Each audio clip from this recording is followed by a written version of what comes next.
नमस्कार साथियों, स्वागत है आप सभी का आपकी अपनी पाठशाला पर। मैं हूं अंकित अवस्थी। आप हैं मेरे साथ में देश और दुनिया की उन तमाम खबरों पर विश्लेषण करने के लिए जो आपके competitive exam point of view से बेहद खास है। जैसा कि आप सभी जानते हैं कि यूपीएससी का इस रविवार को प्रीलिम्स का आयोजन हुआ और प्रीलिम्स के अंदर बहुत से बच्चों ने बहुत ही एंथुजियाज्म के साथ पार्टिसिपेट किया। प्रीलिम्स 2 सेट के अंदर चला। प्रीलिम्स के शुरुआती पेपर के अंदर आप में से बहुत सारे लोगों ने परीक्षाएं दी और नहीं दी, और अगर नहीं भी दी तो आपने उस पेपर को अवश्य देखा होगा।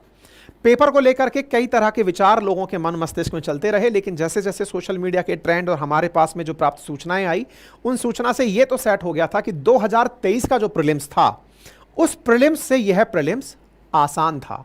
जहां 2023 के प्रीलिम्स ने लोगों को हवा तक नहीं लगने दी थी कि यह चल क्या रहा है। यही कारण था कि उसका कट ऑफ 75 के अराउंड रहा था। उसकी तुलना में यह पेपर आपको पढ़ी हुई चीजें दिखा रहा था। यही कारण है कि हमने इवनिंग में अपनी तरफ से आप लोगों के साथ अपनी भावनाएं साझा की थी और आपने बहुत से कमेंट्स में इस बात को एक्सेप्ट किया था कि हां, इस बार का पेपर पिछले बार के पेपर से भिन्न था और बहुत सी चीजें हमें पता चल रही थी। यही कारण है कि इस बार एक्सपेक्ट किया जा रहा है कि पिछली बार से ज्यादा कट ऑफ जाएगी। अब सवाल यह है कि कहां कहां से क्या क्या पूछा गया। पिछली बार की तुलना में पेपर आसान था, क्या कट ऑफ बढ़ रही है, और आसान था तो हमारे लिए क्या मैसेज है कि क्या हम तैयारी में उतरें, कैसे रहेगा। 100 जो क्वेश्चंस आए साथियों, एक बार उसका ब्रेकअप देख लीजिए, कैसे कैसे क्वेश्चन किस किस सब्जेक्ट से आए थे। देखिए, इंडियन पॉलिटी से कुल मिलाकर 18 सवाल थे। अगर कैटेगरी वाइज कहा जाए तो ये इजी से मॉडरेट के बीच में थे। अगर आपने पढ़े हुए हैं, देखते ही पहली बार में चमक जाएंगे और थोड़ा फैक्ट और कंसेप्ट याद है तो आप इसे कर पाएंगे। इकोनॉमी से 15 सवाल थे, हिस्ट्री से 9 सवाल थे, साइंस एंड टेक्नोलॉजी से 9 सवाल थे, ज्योग्राफी से 19 सवाल थे, एनवायरमेंट से 10 सवाल थे, करंट अफेयर से 20 सवाल थे। एक फैक्ट नोटिस करिए साथियों, अगर मैं नंबर्स की बात करूं, 19 सवाल ज्योग्राफी से, एनवायरमेंट से 10। जनरली हिस्ट्री और ज्योग्राफी एंड एनवायरमेंट और साइंस लोग एक साथ ही लेकर चलते हैं। तो मतलब ये साइंस को लोग एनवायरमेंट के साथ पढ़ लेते हैं। हालांकि जो लोग ज्योग्राफी एज एन ऑप्शनल तैयार करते हैं, उनके लिए एनवायरमेंट पैरेलल ही तैयार हो जाती है। ये अपने आप में बहुत स्ट्रांग पोर्शन निकल करके आया। और ज्योग्राफी इटसेल्फ, जिसके बारे में मैं अक्सर आपसे कहता रहा हूं, क्योंकि हमारा जो ऑलरेडी फाउंडेशन बैच गया था उसमें भी मैंने अपनी तरफ से ये सारी चीजें तैयार करवाई थी, और फिर भी ये बहुत ही स्पष्ट परसेप्शन है कि ये एनसीईआरटी से आता है, और मैं आपको अभी प्रूव भी करूंगा इस चीज को। साथ ही साथ पॉलिटी के क्वेश्चंस हों, इकोनॉमी के क्वेश्चंस हों, हिस्ट्री के क्वेश्चंस हों, ये क्वेश्चंस जब आप पेपर का खुद से बैठकर अध्ययन करेंगे तो आपको ये समझ में आने लगेगा कि ये बहुत हद तक डुएबल था। आपने अगर पढ़ा है तो आपको हवा लग रही है कि हाँ, ये चीजें मेरी चर्चा में रही हैं। मैं आपको कुछ उदाहरण देता हूं। ये न्यूज़ बनकर के आई कि कुल कितने 54% के आसपास लोग पेपर के अंदर बैठे। 2023 में 75 के आसपास कट ऑफ गई थी। अब की कट ऑफ, क्योंकि देखिए लगातार अगर 2019 से देखें तो कट ऑफ नीचे की तरफ ही आ रही है, तो 2023 की कट ऑफ वापस से थोड़ा ऊपर चढ़ेगी। लेकिन क्या 2019 का आंकड़ा क्रॉस कर जाएगी, ये कहना थोड़ा जल्दबाजी होगा। अभी और एनालिसिस आने दीजिए। कैटेगरी वाइज कट ऑफ से आप अपने आप को प्रभावित ना होने दें, बस ये मान लें कि 75 कट ऑफ नहीं जाएगी। अब अभी के लिए ये मानिए।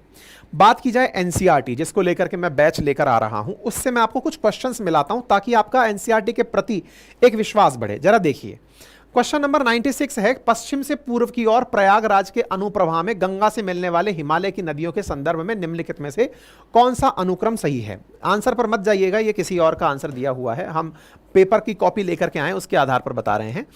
क्वेश्चन गंगा के बारे में पूछा गया है। एनसीईआरटी में बाकायदा गंगा नदी के साथ में लगी हुई जो नदियां हैं, घाघरा, गंडक, कोसी, क्वेश्चन के अंदर पूछा गया है कौन से अनुक्रम में साझा करिए कि नदियां पश्चिम से पूर्व की तरफ, दिशाओं को उत्तर, दक्षिण, पूर्व, पश्चिम पढ़ते हैं, पश्चिम से पूर्व की तरफ नदियां आपसे पूछी गई हैं।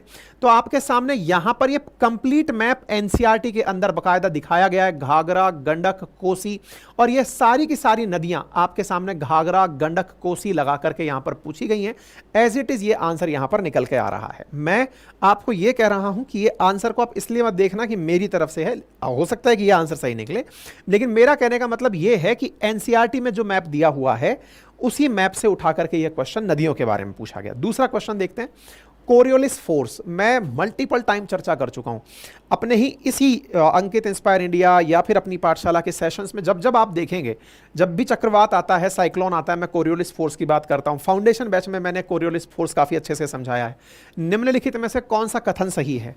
ये रहा कोरियोलिस बल। ये एनसीईआरटी की कटिंग है, कोरियोलिस बल के ऊपर क्वेश्चन है, मैं केवल क्वेश्चन मैच करा रहा हूं। जल वाष्प के संदर्भ में निम्नलिखित में से कौन सा कथन सही है? जल वाष्प के संदर्भ में, जल वाष्प एनसीईआरटी की कटिंग है। जल वाष्प वायुमंडल में उपस्थित ऐसी परिवर्तनीय गैस है, ऊंचाई के साथ घटती है वगैरह वगैरह, क्लास 11th के अंदर आती है। ये क्लास 9 के अंदर है कोरियोलिस फोर्स, ये क्लास 11th की एनसीईआरटी के अंदर है। और आइए क्वेश्चन नंबर 97, मैं केवल ज्योग्राफी के क्वेश्चंस जो हमारी टीम को जल्दबाजी में एनसीईआरटी से निकल कर आए, बस मैं वो दिखा रहा हूं। चट्टानों के अपक्षय के कारणों में से एक कारण वर्षा है। वर्षा जल के घोल के कारण कार्बन डाइऑक्साइड विद्यमान होती है। वर्षा जल में वायुमंडलीय ऑक्सीजन की उपस्थिति होती है। उठाइए, यहां से उठा करके लीचिंग को उठाइए, कार्बन डाइऑक्साइड को उठाइए, वर्षा के कारण एकत्रित हो जाते हैं। चूना पत्थर विद्यमान कैल्शियम कार्बोनेट बाइकार्बोनेट लवण युक्त डार्क कार्बन मिलने से बनता है, घुलनशील होता है, जल में घोल के रूप में प्रवाहित होता है। भू आकृतिक प्रतीक प्रक्रियाएं एनसीईआरटी का पॉइंट है, पेपर से उठ करके आया है। भूमध्य रेखा पर क्षोभ मंडल की मोटाई ध्रुवों की तुलना में बहुत, ये अंग्रेजी में भी आता है, हम हिंदी में लेकर के आए, अंग्रेजी में भी पूरा की पूरा कंटेंट मिलता है। अपन जब पढ़ाएंगे तो हिंदी इंग्लिश दोनों में पढ़ाएंगे, ठीक है। क्वेश्चन है, आंसर है भौतिक भूगोल के मूल सिद्धांत से उठा हुआ एनसीईआरटी का क्वेश्चन है। निम्नलिखित कथनों पर विवेचन कीजिए। पार्थिव विकिरण की तुलना में आगामी सौर विकिरण से वायुमंडल अधिक गर्म हो जाता है। उठा लीजिए, ये रहा पृथ्वी का ऊष्मा बजट, भौतिक भूगोल के मूल सिद्धांत के अंदर है। एक एक चीज एनसीईआरटी से है। प्रत्येक 21 जून को निम्नलिखित में से किस अक्षांश पर क्या क्या होता है?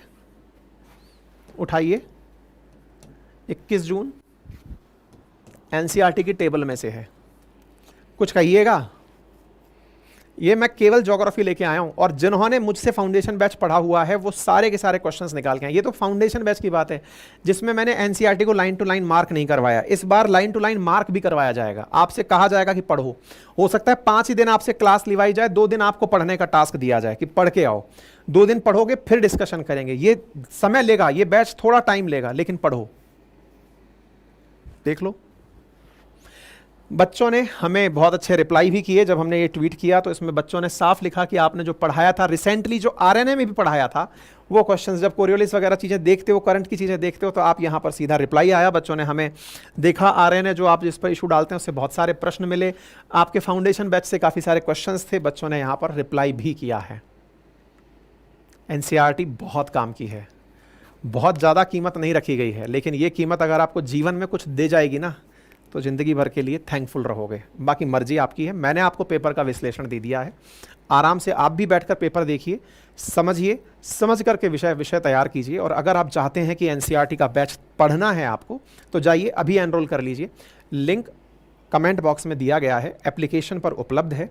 पूरी 1 साल की वैलिडिटी के साथ हिंदी और इंग्लिश दोनों माध्यम में हिस्ट्री, ज्योग्राफी, पॉलिटी, इकोनॉमी, चारों सब्जेक्ट आपको पढ़ाए जाएंगे। क्लासेस लाइव भी रहेंगी, अगर आप लाइव नहीं देखना चाहते तो उन्हें रिकॉर्डेड भी देख सकते हैं, मल्टीपल टाइम देख सकते हैं, ठीक है।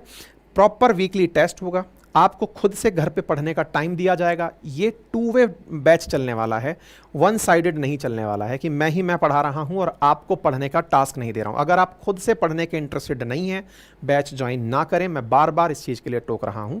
आपका सेल्फ स्टडी आपकी किताबों के साथ, एनसीईआरटी के साथ करना होगा। एनसीईआरटी के साथ करने के लिए आपको 6 से लेकर 12 तक की एनसीईआरटी बता दी जाएंगी, आपको वो लेके आनी होंगी, तभी जाकर क्लास में बैठिएगा। शुरुआत ज्योग्राफी से होगी, ज्योग्राफी में भी फिजिकल ज्योग्राफी से होगी, जिसमें वर्ड मैपिंग को साथ लेके आगे बढ़ेंगे, ठीक है।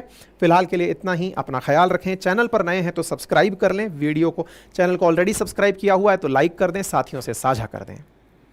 बहुत बहुत धन्यवाद। बड़ों का सम्मान करें, छोटों को प्यार दें, अपना व्यक्तित्व इस प्रकार से विकसित करें कि महिलाएं आपके साथ